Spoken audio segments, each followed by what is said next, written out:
Assalamualaikum warahmatullahi wabarakatuh. Syahid yang berjalan di muka bumi oleh Lutfiana Nurjana dengan judul Pengorbanan Sang Syahid. Dalam perspektif pejuang Uhud yang dermawan. Saat melangkah kaki dihentakkan, jika lelah duduk di serambi, marilah bersama kita dengarkan kisah teladan sahabat Nabi. Amalan banyak bertanam budi, di dalam peti tersimpan belati. Namanya harum serta abadi, dikenang orang sampailah mati. Burung terbang mencari makan, makanan diambil dengan paruhnya.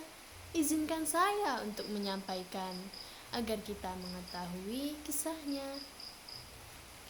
Dalam sinopsis, sebuah perjuangan yang terjadi pada saat peperangan di Gunung Uhud. Terlihat pengorbanan, keberanian, dan kecintaan seorang sahabat yang dimiliki oleh seorang pemuda cerdas dan gagah berani yang disebutkan Rasulullah sebagai salah satu di antara 10 orang sahabat yang dijanjikan masuk surga. Pada saat perang Uhud yang menegangkan tersebut, sahabat Nabi itu menderita luka parah yang luar biasa karena ia menggunakan dirinya sebagai perisai bagi Rasulullah Shallallahu Alaihi Wasallam. Karena luka parah yang dideritanya, semua orang mengira ia sudah syahid.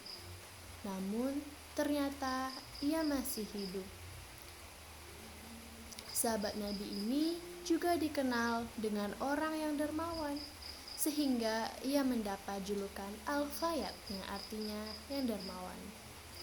Sahabatku yang berbahagia, siapakah pejuang Uhud yang dermawan itu? Bagaimanakah kisahnya? Untuk mengetahui cerita selengkapnya, mari dengarkan bersama. Alkisah bermula suatu ketika Thalhah bin Ubaidillah dan kafilahnya berniaga ke negeri Syam. Di Busra, Thalhah bin Ubaidillah bertemu dengan seorang pendeta. Tiba-tiba, pendeta tersebut mengabarkan kedatangan Nabi terakhir, yaitu Muhammad Sallallahu Alaihi Wasallam. Ucapan pendeta itu membekas di hati Thalhah bin Ubaidillah. Ia langsung pulang ke Mekah untuk segera menemui dan bertanya kepada Abu Bakar tentang kebenaran berita tersebut. Benarkah Muhammad bin Abdullah telah menjadi nabi dan engkau mengikutinya? Tanya Thalhah. Abu Bakar pun menjawab, benar. Ia bercerita kepada Abu Bakar yang kemudian mengantarkannya menemui Nabi Muhammad Sallallahu Alaihi Wasallam. Rasulullah menjelaskan apa itu Islam kepada Thalhah, dan dengan ringan Thalhah pun mengucapkan 2 kalimat syahadat.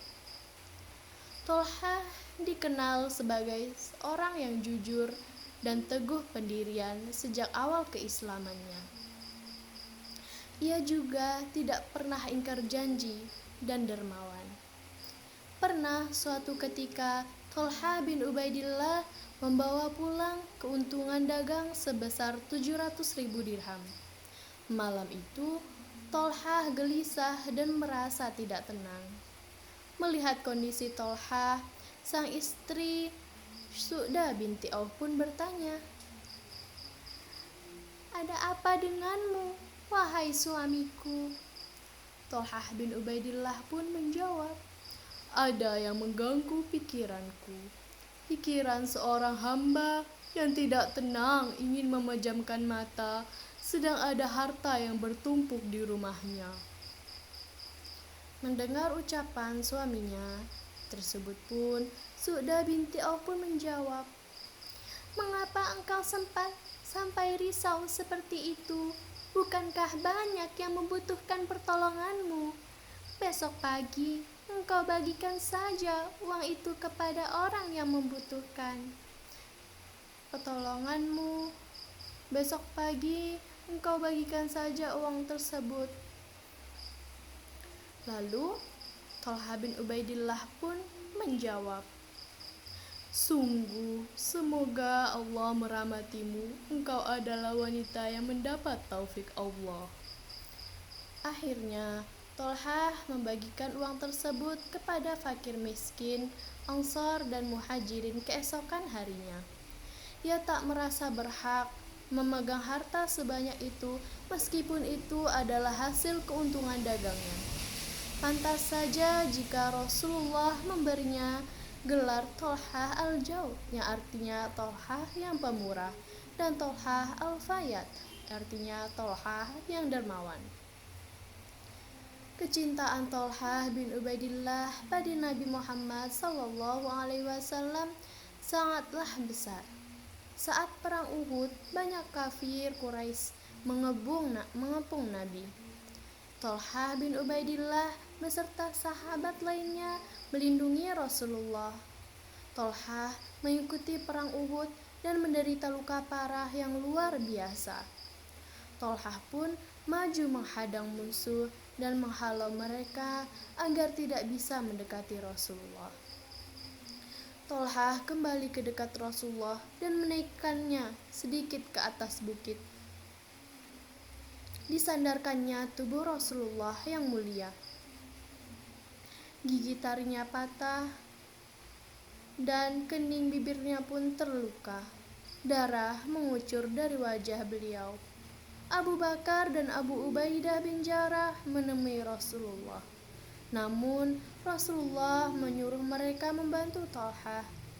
Thalha ditemukan dalam keadaan pingsan. Tak kurang dari 79 luka bekas tebasan pedang, tusukan lembing, dan lemparan panah memenuhi tubuhnya.